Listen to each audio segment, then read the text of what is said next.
Football, like food, is better together, and that's why we're buzzing to announce that the Co-op are teaming up with us to fuel Newcastle Fans TV this summer. They've got a load of great deals. Find out more in the description below.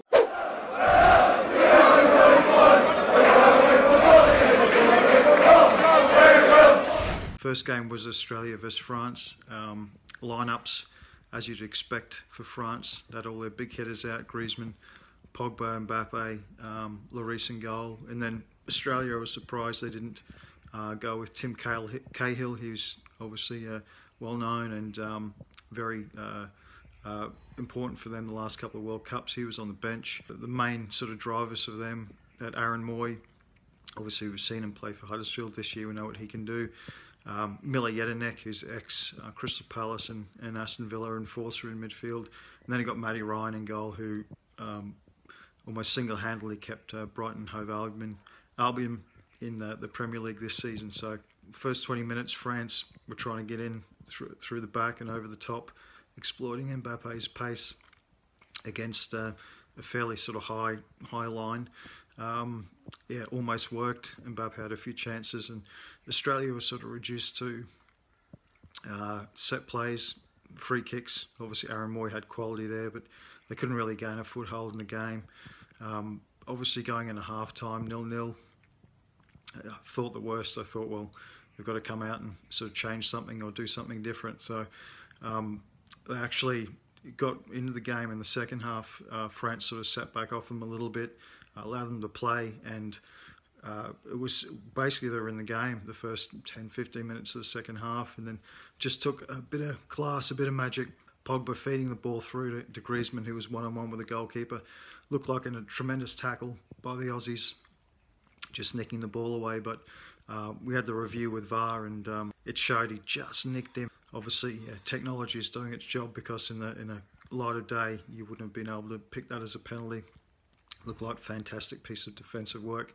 And Griezmann steps up calmly, coolly, smashes it in top right corner with Matt Ryan sort of rooted to the spot. So again, I thought the worst for Australia after that 1-0, but again they pushed forward, and it was through another set piece, Moy whipping it in, and Teddy, don't know what he was doing, just flails his arms up in the air in one of those strange defensive situations, and he handball basically 5 minutes after the France penalty. Australian get a penalty. Jedinek steps up. He's got one of the best conversion rates in world football when it comes to penalties, and slots it away 1-1, and you think, right, game on. And from that point it was back and forth, very scrappy, lots of second balls, just by sheer luck really. Pogba gets a good connection play on the 18-yard box, and sort of has a semi-deflected shot loop over Matt Ryan, hit the underside of the bar, and just go over the line, so to make it 2-1 for France. So very lucky in this game. They were pushed all the way. The rest of the game, they sort of just tried to shut it out, weren't really going for it. So for me, France probably showing about 70% of what they've got at the moment. Australia, we knew what they would give, very gritty, very determined performance, but in terms of going forward into the next couple of games, France really need to lift their game, and Australia, you know, they'll do the same thing. They'll work hard, and they'll do their very best at this World Cup. So disappointing, sort of. I think France will be disappointed with that, the way they played, but Australia will probably take some credit going into the next game, which is the Denmark one. On to the Denmark versus Peru game. I really thought that Denmark would run away with this, maybe 3 or 4-0. I was very, very wrong.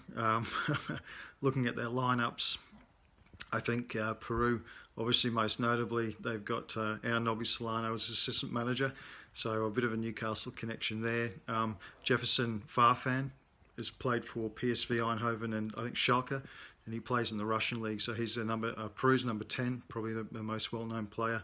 And then obviously on the Denmark side, we've got Schmeichel in goal, who we know, and obviously Christian Eriksen pulling the strings in midfield. And with this game, it was quite an amazing start, with Peru really pushing forward, have a lot of pace, a lot of power and attack, and really had the Danes on the back foot for around the first 20 minutes. They were under pressure for a lot of that first half. Christian Eriksen wasn't really in the game. He's the guy who pulls the strings.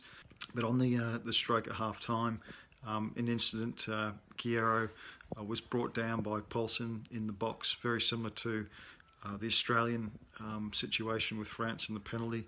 You would never have seen this penalty with the naked eye, so the use of V.A.R, obviously it's working. Guerrero himself steps up for the penalty. This bloke has got the dodgiest penalty record, I think, in the World Cup, or players in the World Cup, and he smashes the ball over the bar into the stand. Unbelievable. And as you find, you rue your mistakes. Getting into the second half, the Danes caught them on the break. Eriksen fed Poulsen in on the left, and he finished neatly. 1-0 up to the Danes, and from then on it was sort of all Peru, just pushing forward, lots of counter-attacks. I think Schmeichel made 6 saves in the second half, which is the most of the World Cup so far. Everything went through Guerrero, the fellow I just mentioned. Lots of shots on goal, lots of opportunities. So for me in this game, the Danes obviously will be happy. They've got Australia next because of this form. They'll be dreading France.